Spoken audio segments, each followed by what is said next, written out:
Prime minister Narendra Modi Singapore पहुंचे और गाड़ी से उतरे। Prime Minister Narendra Modi's visit Singapore. High Commissioner to India Simon Wong has said that CapitaLand, one of Asia's largest diversified real estate groups, plans to more than double its funds under management in India to more than 90,280 crore.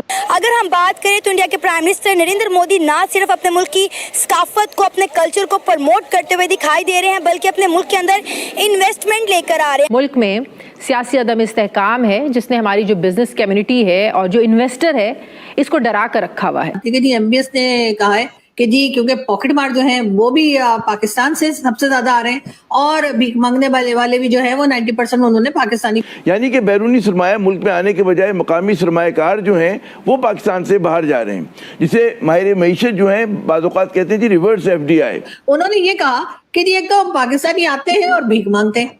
अहम तरीन खबर देंगे, IMF executive board के सितंबर में मजीद इजलासों का calendar जारी कर दिया गया है, जिसके मुताबिक 9 और 13 सितंबर को भी इजलासों में पाकिस्तान के साथ $7 अरब कर्ज के लिए होने वाले स्टाफ लेवल मुआहदे की मंजूरी शामिल नहीं है। तो इसलिए उन्होंने कहा कि जी पहली बात तो ये कि पाकिस्तान जो है वो ये भिखारी जो है वो हमारे यहाँ भेजना बंद करे। कोई हमें कर्जा नहीं दे रहा, ना ही असासे खरीदने को तैयार है। किस तरीके से उन्होंने अवाम को डिलीवर किया, अपने मुल्क के लिए ज़र मुबादला ला रहे हैं और उसको एक आला मुकाम पर पहुंचा रहे हैं।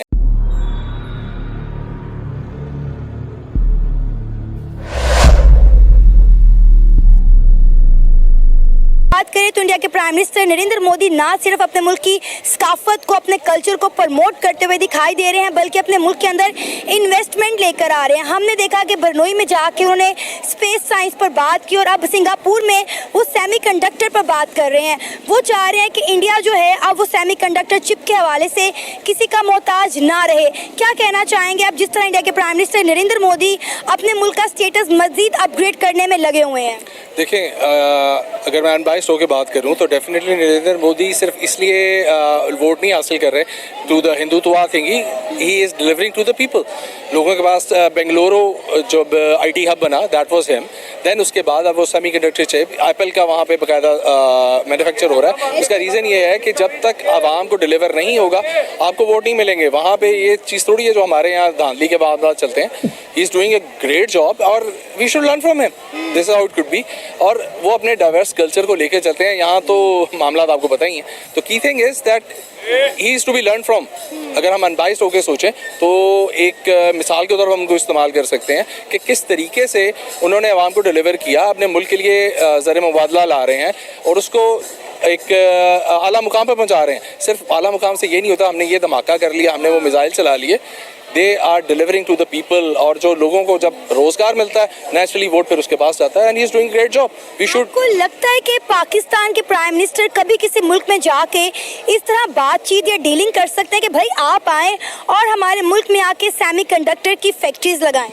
देखिए, बातचीत तो चल रही है, पहले भी चल रही थी, अभी जो भी रहे हैं, आई एम बीइंग अनबाइस्ड, जो लोग भी रहे हैं उन्होंने कोशिश की। लेकिन मामला ये है आपके यहाँ पर पॉलिसीज़ उसका कंसिस्टेंसी नहीं है। जब तक पॉलिसीज़ की कंसिस्टेंसी नहीं होगी, फॉर इंस्टेंस नून लीग आती है वो 5 साल 10 साल मनसूबा लगाती है, पीपल्स पार्टी आती है वो उसको ख़त्म करके अपने मनसूबे स्टार्ट करती है, खान साहब आए उनके कुछ अपने टारगेट्स है उस लिहाज से चले। जब तक आपकी पॉलिसीज़ आवाम के साथ नहीं होंगी, अपने मुल्क के साथ नहीं होंगी, जिस तरह मोदी की है, आप डिलीवर नहीं कर सकते, आप हासिल नहीं कर सकते वो मुकाम। आई रिमेंबर इट वाज शहीद मोहतरमा बेनज़ीर भुट्टो हु सेड के अब जो आगे, that was way back in the 90s, she said के आगे जो मामला है वहाँ पे आपको धमाकों से या फौजी ताकत से नहीं आपको मिलता एक मुकाम, आपको मुकाम मिलता है मौशी ताकत से। मोदी ने अपने मुल्क को मौशी ताकत बनाया है और वो उस तरीके से इज्जत ले रहा है। आपको यहाँ पे मतलब यह है कि जो अपने दोस्त मवालिक है वो घास नहीं डालते, उसका रीज़न वही है, द कंसिस्टेंसी ऑफ पॉलिसीज। आपको लगता है कि हमें इंडिया से कुछ सीखने की ज़रूरत है, फॉलो करने की ज़रूरत है कि फॉरेन पॉलिसी को किस तरह बेहतर किया जा सकता है, दूसरे मुल्कों के साथ बनाकर कैसे रखनी चाहिए? आपको नहीं लगता कि पाकिस्तान कहीं ना कहीं आइसोलेट हो गया है? I completely agree with that. हमें बिल्कुल सीखना चाहिए। मैंने अपने शुरू में ही स्टेटमेंट जब आपने बात की मैंने यही कहा कि मोदी को अनबाइस्ड होकर हमें देखना होगा कि हाउ इज डूइंग इट, और वो हमारे लिए बहुत प्राइम एग्जांपल है। यार देखें, वो कहते हैं कि आप अपने रिश्तेदार से शायद ना मिले, हमसाये नहीं बदले जा सकते, तो दे आर आवर नेबर्स, हमारे साथ आज़ाद हुए हैं, उनके पास सिस्टम चला है और वो आज कहाँ हैं और हम कहाँ हैं। तो डेफिनेटली बेहतर यही होता है मैं जाके अमेरिका की मिसाल लें, बरतानिया की मिसाल लें, उससे बेहतर है कि जो हमारे हमसाए में उनकी मिसाल लें। मैं अभी बात कर रही थी एमबीएस की, तो एमबीएस का बारे में मैं ये बता रही थी कि जी एमबीएस ने कहा है कि जी क्योंकि पॉकेट मार जो है वो भी पाकिस्तान से सबसे ज्यादा आ रहे हैं और भीख मांगने वाले भी जो है वो 90% उन्होंने पाकिस्तानी पकड़े। तो इसलिए उन्होंने कहा है कि जी पहली बात तो ये कि पाकिस्तान जो है वो ये भिखारी जो है वो हमारे यहाँ भेजना बंद करे। मतलब अजीब सी शर्त है, लेकिन चलो कोशिश करके देखेंगे हम। लेकिन उन्होंने ये भी कहा है कि जी पाकिस्तान से जो लोग सऊदी अरब जाना चाहते हैं, चाहे वो कोई भी रीजन हो, हज करना है, उम्रा करना है, टूरिज्म करनी है, किसी भी वजह से जा रहे हैं, उनकी भी जो तादाद है या उनके भी जो जितने लोग जाते हैं उससे वो बहुत कम जो है लोगों को एक्सेप्ट करेंगे, उनका वीजा एक्सेप्ट करेंगे। पाकिस्तान ने रिक्वेस्ट की है कि जी ऐसा ना करें, कुछ नंबर बढ़ा दें, लेकिन जाहिर है मतलब यहाँ पे सब लोग बैठे रह गए तो वहां पे मतलब मांगेगा कौन। लेकिन बात सारी ये, मैं अपने एक दोस्त से बात कर रही थी, मैंने कहा कि भाई सऊदी अरब ने तो इस किस्म की शर्त लगा दी और सऊदी अरब ने कहा है कि नहीं जी हम ज्यादा लोगों को पाकिस्तान से आने नहीं देंगे। तो जी और साथ ही पाकिस्तान ने रिक्वेस्ट की है तो उस रिक्वेस्ट को भी उन्होंने रिजेक्ट कर दिया। तो वो कहने लगा वाह वाह, प्राइम मिनिस्टर जाते हैं, प्रेसिडेंट जाते हैं और वो भाई लोग जाते हैं, वो भी तो भीख मांगने ही जाते हैं, उनको तो आने देते हैं कि आ जाइए वाह वाह हबीबी आइया करके बिठा लेते हैं और खजूर वजूर खिला के रवाना कर देते हैं। लेकिन अगर कोई आम आदमी बेचारा जरूरतमंद है, वो इतनी मेहनत करके इतनी मुश्किलों से टिकट के पैसे जोड़कर, आपको पता है कितना महंगा टिकट है, इतनी मेहनत से टिकट का पैसा जोड़कर अगर वहां जाके थोड़ा पैसा मांग लेता है तो बड़ा इनको ऑब्जेक्शन है कि नहीं ऐसा नहीं होना चाहिए।